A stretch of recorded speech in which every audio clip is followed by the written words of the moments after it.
How are you, folks? Welcome back to the Upper Tier podcast. Just thought I'd jump on. It's a beautiful Sunday morning here down in the southeast of Ireland, Wicklow, the Garden of Ireland, no doubt. Beautiful morning here. I thought I'd do a quick little video outside. It's kind of breakfast time and stuff like that, and all just to give my thoughts on the final yesterday and stuff like that. Really enjoyable final because I kind of didn't have a card in the game, so there was no pressure there where your team is in it. Of course, I'd love my team Liverpool to have been in another final this year, but unfortunately not. But really enjoyable to be able to sit down and chill and just watch two teams go at it and not have a card in the game, just enjoy it and stuff like that. And look at other fan bases sweating for a change. Obviously, it was kind of the build up to it for me. I don't know what you thought, was kind of a little bit underwhelming. I would have thought they would have set up a bigger narrative. I was thinking, like, if this was Keane and Vieira, say, for argument's sake, a little bit of a throwback there. You'd be getting kind of gladiator videos. You'd be getting this Fast and Furious build up. You'd be getting massive things. It seemed to be played down quite a bit, and kind of the week went by. Now, unless I missed it, the week went by, and we kind of slid into the final, kind of like, more so than this is a big deal. This is like United's gladiators trying to go in and stop this treble from happening, stop City matching their history from '99 and all that. I thought we would have got a lot more coming out from Keane and Vieira and all this kind of stuff and all, but it didn't seem to transpire that way. And it's kind of like what a lot of content creators at the moment are saying, that kind of it's football's gone a little bit soft, hasn't it, in that way, where everyone has maybe too much respect for each other so much. So it was kind of strange. I was just expecting a lot more from it. The game, of course, when you look at it, I mean, Pep kind of wasn't really talking much about the treble and stuff like that. You kind of look at his selection as well. He played a very strong side, of course. Ortega in goals instead of Ederson. I think that was just him sticking by his keeper, who'd been involved in the FA Cup all along, and rightly so. Um, but it looked like he was trying to manage his team through the game and stuff like that. Didn't want to get caught up in a lot of battles and all that kind of stuff. Sent them out to get the early goal, and boy did they get the early goal. Going to one we've been spoken about all season. He's just an exceptional player, but I mean, you could say that about the whole City side, really. But two fantastic finishes for him for his two goals. Bruno, of course, cropping up at the penalty. But you could see that, like, with United, they kind of like, it's like as if they were beaten beforehand. They didn't have that kind of belief to go in and really try and put City to the sword to stop this treble happening. And it was really in United's hands to do that. Now they're relying on Inter Milan to show up.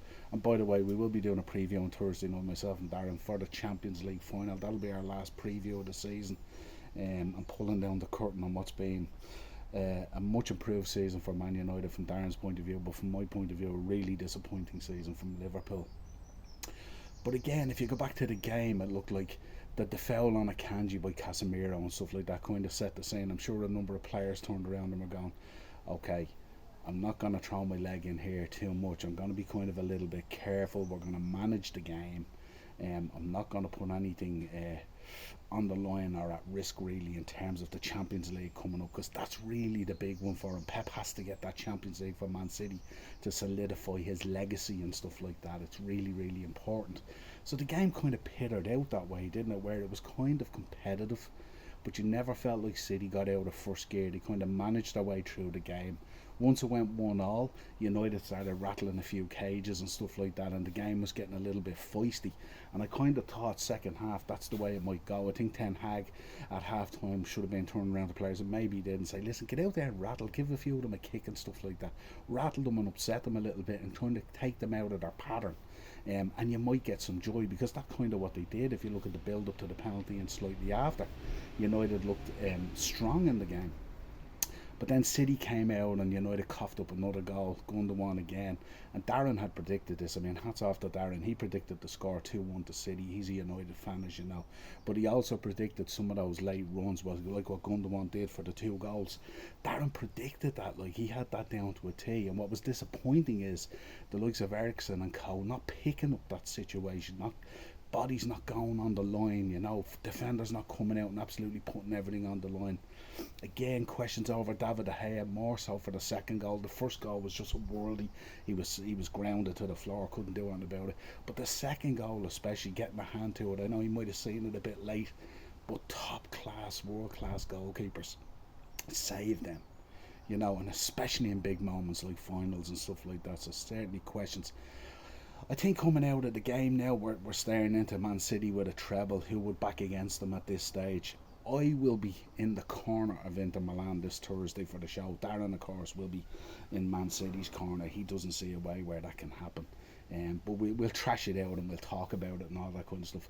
But I suppose what comes out of the game yesterday, it shows the gulf. Even City in controlling a game but still being kind of passive and managing their players through it, are still head and shoulders above everyone else. What it did for Ten Hag yesterday was it gave him a blueprint to see exactly what the drop off is and exactly where he needs to strengthen and what he needs to do. It's been kind of a difficult season as well as being a kind of a better season for United insofar as they're trying to play in a kind of a style and a way that Ten Hag wants them to play, this playing out from the back, controlling the ball, not coughing up possession too easy, being in control of the game and all that kind of stuff. And quite simply this season, at times when they've been found out, it's just simply that they just don't have the players or the tools or the quality in place to do it. David De Gea is not very comfortable playing out from the back at all, so potentially a change needs to be made there. And you look at City yesterday, even when they're under pressure at the back and all, they find little triangle passages of play to just play out from the back and they make it look so easy. Whereas if you look at United, because it's unfamiliar territory to them with the number of years they've gone through with Ollie and of course with Ranić and stuff like that as well, it's foreign to them and they're still trying to figure out how to play it and stuff like that. And more often than not yesterday, when they went long, they just lose the ball because competitively in the air is not where they are. So more often than not, when De Gea goes long with the ball, he's really just coughing up possession back to the opposition, which of course is so frustrating for Ten Hag. So that's really what came out of the game yesterday. I mean, if you look at some of the ratings and stuff like that, I mean, there was good ratings there. Manchester Evening News, what ratings did they give? Let's have a look. A lot of them kind of disappointed. Fred was never really in the game. Eriksen is kind of, is he showing his age or is he just struggling coming back off that injury? He just hasn't looked anything like the player that he was since he came back off that injury. He looks like he's aged and all and stuff, Fred, at times he's very workmanlike and he can do a job for you, but just sometimes just doesn't show up. Bruno at times isolated. Pivotal point as well in the game, I think it was, where Casemiro picked up the ball and he was moving forward with the ball and the ball got pinched off him. I think it was Haaland who did it, but that was kind of important in the game as well. Casemiro turned around to, I think it was Bruno who was, and he looked at Bruno and he says, how come I didn't get the call there? How come you didn't tell me there was a man on and stuff like that? But, basic stuff that when you're in tune with a team kind of happens was kind of weird. And it gave City that impetus then to go forward and lay down a marker. I fully expected City, especially after the goal, after 13, 14 seconds, whatever it was, to go on and absolutely tear the game up. But they didn't, and that's hats off to United. United could have dropped and it could have been a cricket score, but they didn't. And a 2-1, I won't say they were always in the game, but it's a dangerous scoreline and you can be always in the game. But I think at 2-1 as well, I just think United, at times just lacked that bit of belief to go on and try and do something.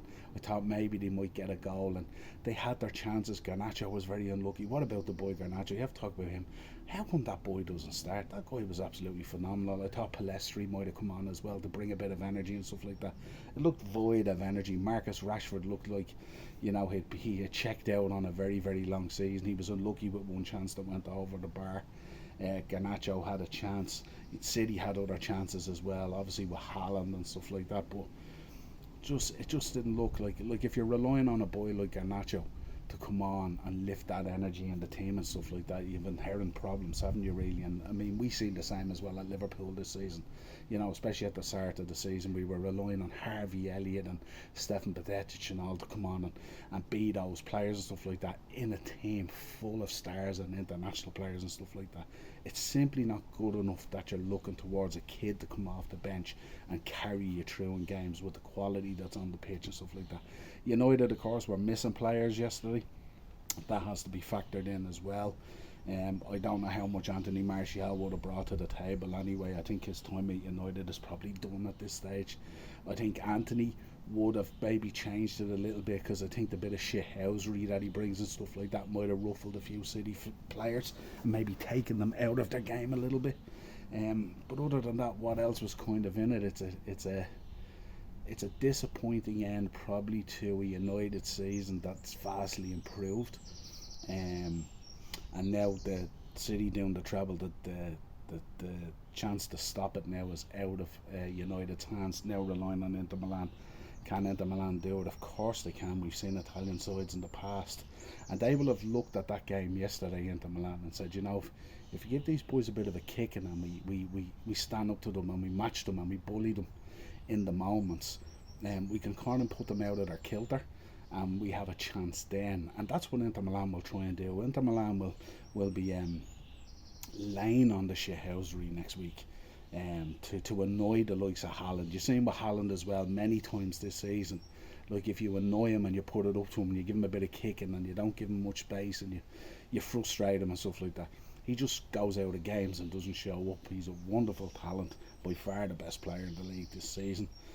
But you can see they can be got at, and United yesterday, in those moments, at those times, did try and create some of that. They just didn't do it enough, and I think it was just a lack of belief. But yeah, that brings down the curtain on a domestic season. Again, just my thoughts, guys. Let me know in the comments what you think. Of course, like and subscribe to the channel. Hit the bell notification button as always. We will be bringing you more shows like this. Beautiful setting here out in the back garden. Beautiful morning. No one's up out of bed yet and all. Birds are singing. Really enjoying it. So until next time, folks. This is Niall. It was the upper tier. That is my thoughts, I should say, on the cup final. Let us know your thoughts in the comments. What you thought of the game. What needs to be done at United to fix up. Still plenty of questions to be answered under this Ten Hag regime.